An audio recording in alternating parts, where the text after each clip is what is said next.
ফাটাফাটি গান গাইছ মাৰ্কেটত জুই লগাই দিবি দেই তই এনেও তই এইকেইদিন ছ'চিয়েল মিডিয়াত ভাইৰেল হৈ গৈছ দেই কচোন ক ভাই তোৰ কেছটো কি হ'ল ডিটেইলছত কচোন এই কেছটো একেবাৰে গৰমেই হৈ গৈছে বুজিছ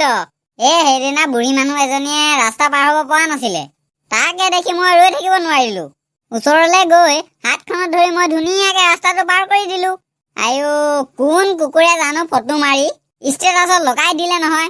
তলত লিখি দিছে নহয় বোলে প্ৰেমে নেমানে বয়সৰ সীমা চাচোন চা মই ভাল কাম এটা কৰিবলৈ গলো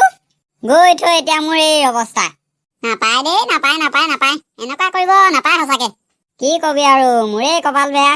বুজিছ কথা এষাৰ আছে নহয় লাখ টকাৰ জোতা সদায় ভৰিৰ তলত থাকে কিন্তু এনেকৈ বিনামূলীয়াকৈ মানুহক সহায় কৰিলে তেওঁলোকৰ পৰা পোৱা আশীৰ্বাদ সদায় মূৰৰ ওপৰত থাকে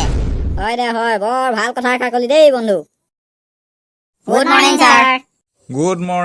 মৰ্ণিং তেনেহ'লে পলম নকৰি আজি ক্লাছটো আৰম্ভ কৰোঁ অ'কে ছাৰ কৰক তহঁতক মই আজি 4টা প্ৰশ্ন সুধিম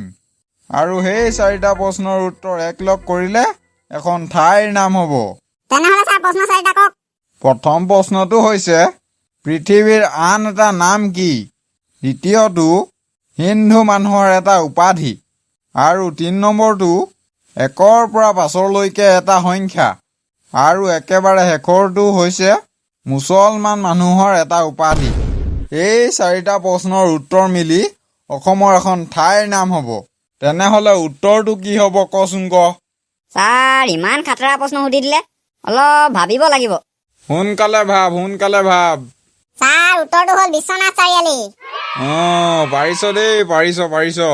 ছাৰ মই মাৰ ওপৰত কবিতা এটা ৰচিছিলোঁ তাকে শুনাম বুলি ভাবিছোঁ শুনাও নেকি মাৰ ওপৰত কবিতা ভাল কথা শুনা কবিতাটোৰ নাম হ'ল মালৈ বুলি এখনি চিঠি মৰমৰ মা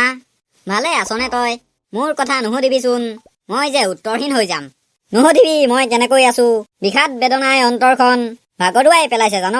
তোৰ কোলাত শুই তোৰ নিভাজ মৰম ল'বলৈ কেতিয়াবা বৰ মন যায় কেতিয়াবা অন্তৰ খুলি কান্দিব মন যায় পিছে কান্দিবও যে নোৱাৰো জীৱনটোৱে কেতিয়াবা হাহাকাৰ কৰি উঠে জীৱনৰ উত্তৰহীন প্ৰশ্নবোৰৰ বাবে তথাপিও মই আক্ষেপহীন হৈ কৰি গৈছো জীৱনৰ কৰ্তব্য সপোনবোৰ আইনাৰ দৰে ভাঙি গ'ল বাস্তৱ মাথো শূন্য তথাপিও মুখত হাঁহিটো বিৰিঙাই ৰাখিছো আৰু কিনো লিখিম ভগ্ন হৃদয়ৰ কাহিনী আহিবিচোন এইবেলি শুনিবি মোৰ নিৰ্ভূত হৃদয়ৰ আৰ্তনাদ ধন্যবাদ ছাৰ এয়াই আছিল মোৰ কবিতাটো সঁচাই শুনি বৰ আনন্দিত হলো ইমান সুন্দৰ এটা কবিতা মাতিলি তই এনেদৰেই আগুৱাই যা ল'ৰাহঁত এটা আধ্যাত্মিক কথা কওঁ শুন